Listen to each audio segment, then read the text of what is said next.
sympa de faire ce métier quand même, hein Myriam? Retour sur le plateau de nos conversations. Il est 19h30 à Tel Aviv. Merci à vous de nous rejoindre ou de nous suivre tout court.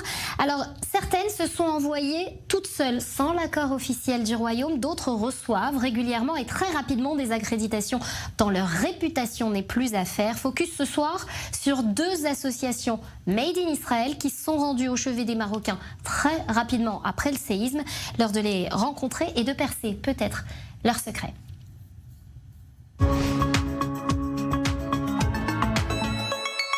Ouais, on a décidé ce soir de mettre à l'honneur ces associations. On prend tout de suite, je vous emmène, on prend la direction du Maroc. On y retrouve Samuel Harouas. Samuel, bonsoir. Merci d'avoir accepté ce soir notre invitation. Vous êtes directeur France de Yehouda Hatzalah. Vous êtes depuis la région de Askawen au Maroc. Alors, Yehouda Hatzalah, c'est pas juste une assoce, c'est un vrai réseau, 6500 volontaires, un objectif. Écoutez bien, Myriam, écoutez-le.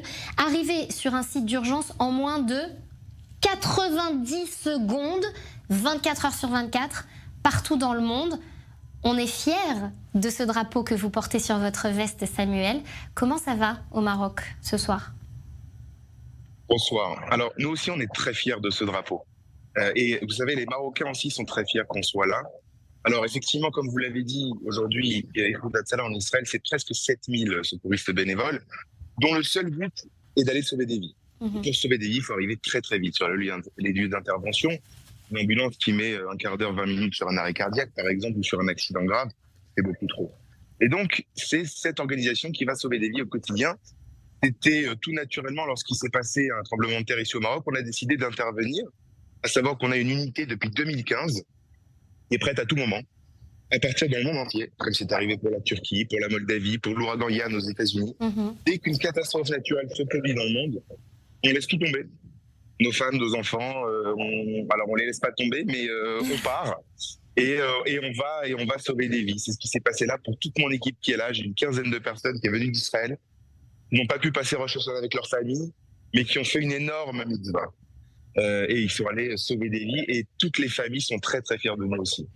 Alors voilà, nous depuis ce plateau aussi, racontez-nous sur quoi elle repose cette efficacité, cette rapidité d'action comme ça. Vous êtes la seule organisation à avoir très rapidement le feu vert des autorités marocaines pour vous rendre sur place et puis vous les déployez, ces volontaires justement, très très rapidement. Comment vous êtes organisé, comment vous en êtes arrivé à avoir cette efficacité que vous avez aujourd'hui?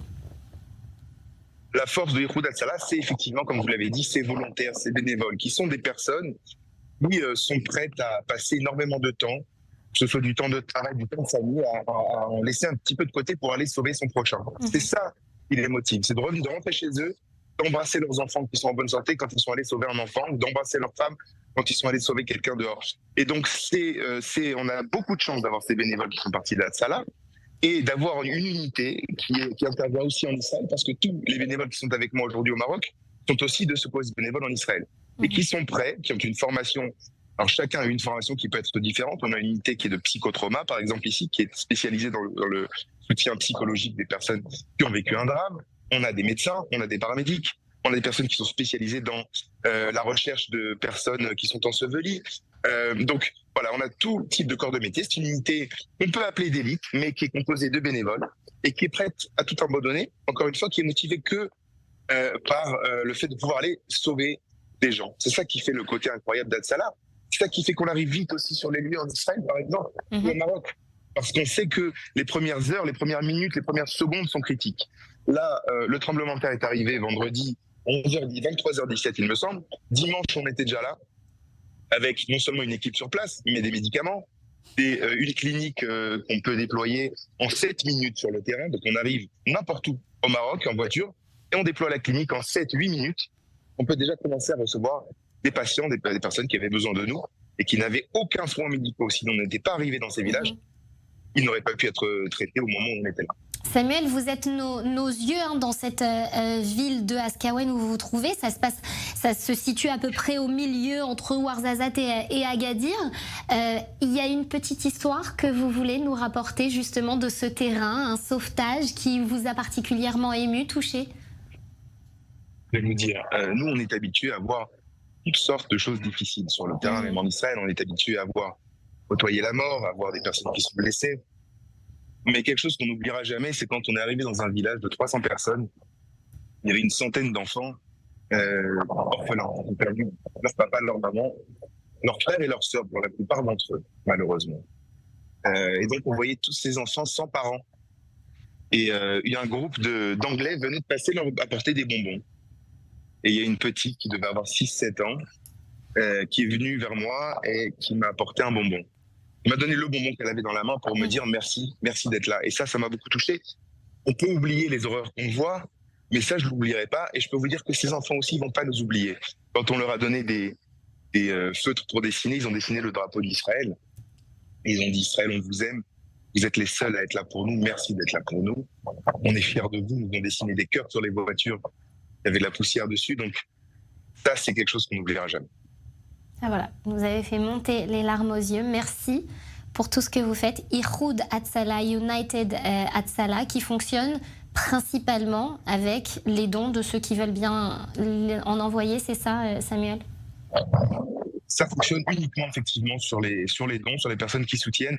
Moi, je dis toujours, on est plusieurs équipes chez Hatzalah. Vous savez que vous avez ceux qui sont sur le terrain, qui vont sauver des vies, qui se déplacent, qui prennent l'avion, qui laissent leur famille. Et vous avez aussi ceux sans qui tout ça ne serait pas possible. Ce sont les personnes qui soutiennent. Il y a des gens qui achètent, qui nous permettent d'acheter des médicaments. Ça coûte très cher. Des personnes qui permettent de payer les billets d'avion pour venir, d'acheter une clinique qui se plie, qui se déplie. Là aussi, c'est pas moins important que ce qu'on fait. Et on est soudés. La personne qui a permis de financer, ou les personnes qui ont permis de financer, par exemple, ce sauvetage, ont autant de mérite que nous qui sommes sur le terrain à sauver des vies. Merci beaucoup, Samuel. Vous savez quand vous rentrez ou vous savez pas encore? A priori, mercredi soir, nous rentrons en Israël. Il y aura peut-être une équipe en cas de besoin qui viendra nous seconder. Et auquel cas, on les formera ici parce qu'on a appris beaucoup de choses. Chaque terrain, évidemment, est différent. On a appris ici, par exemple, que la grande maladie ici, c'était la tension artérielle et des problèmes de diabète. Même des personnes qui n'en ont pas sont persuadées d'en avoir. Voilà, c'est des choses, par exemple, que vous apprenez que sur le terrain. Donc, on va transmettre l'information si une nouvelle équipe vient pour être sûr qu'ils gagnent du temps. Bon courage à vous, en tout cas, d'ici à mercredi. Et merci beaucoup d'avoir répondu à nos questions.